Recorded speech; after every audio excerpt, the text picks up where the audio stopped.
if we think about the psychology of why do we trust top results, I mean, users inherently trust top results, right? So it's associated with higher rankings and higher credibility and authority, right? In fact, the number one search result gets 30% of all clicks. Oh, wow. Right? And the top three results, that gets over 55% of all the clicks. So if you think about search influencing, if you can get to that top three position of your desired keyword, I mean, you're already influencing half of everyone that's searching those queries, And I think that comes into how we can also shape that public opinion and that narrative control, Mecca, like you were talking about. Those high ranking search results, that's a chance for you to control the narrative on those key issues. And strategically optimizing your content around those specific topics, brands can really ensure that their point of view and their perspective is prominently displayed. So helping to shape that public opinion, but search is so key for that reason. And I think psychologically there is that that trust in those results. But I think if we can really show how important it is to invest in that, like John, you were saying, it's the glue. It's literally everything. And brands have to understand just how powerful it is and what it can do for your brand and overall growth. Yep. And search in general, it's not as simple as, oh, let me run, some great like technical SEO on my website, put out a few blogs that look good, and then run paid search campaigns. There is so much more that goes into search outside of that. You need a holistic 360 view. A good exercise that I tell businesses to do is just go Google whatever it is that you want to Google. Take a look at all the different inputs that are going into that above the fold Google search results page, right? There's YouTube videos.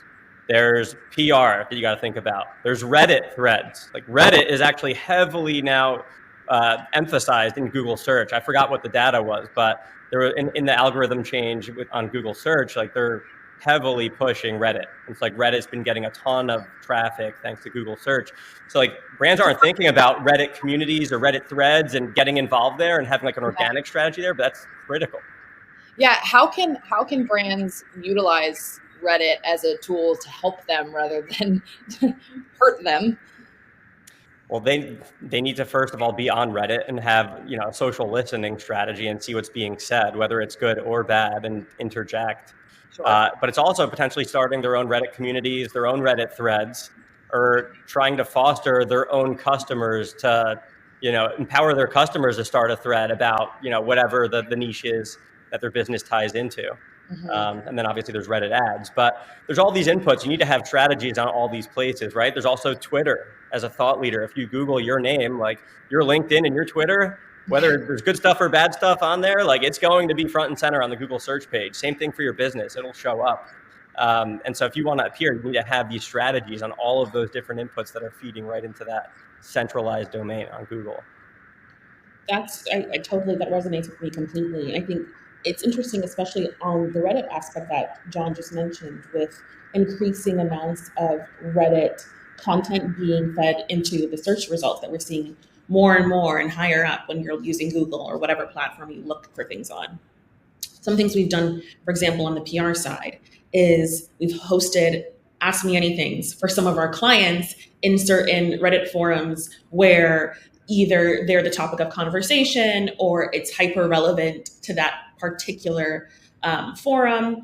And that's a way to kind of break through some of that in PR by getting your story out there in a non-traditional way. It's not an article, but you're still being able to get a spokesperson in front of the right audience and a relevant audience. And folks who typically in that sort of AMA scenario already have a level of understanding or insight on your company or your brand, and it gives them greater connectivity with your spokesperson and with the company itself.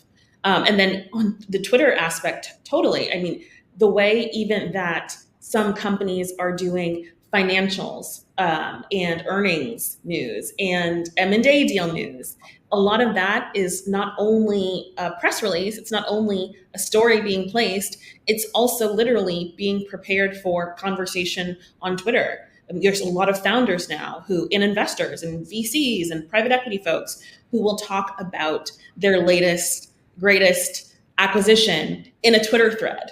And that's really where that founder or where that investor or that executive, that's where they're going to talk to their audience. There's companies now where they've got a huge retail audience of investors. They're going to Twitter to talk about their earnings results, to talk about differences in the numbers quarter over quarter, which is such a huge change and shift from even a few years ago. So that definitely plays a huge part into, it has to play a huge part into like your communications and your marketing strategy and being prepared for those differences. Amazing. This is all so insightful, and I appreciate all of you taking the time to be a part of this conversation. That's it for the future of search. Thanks for tuning in.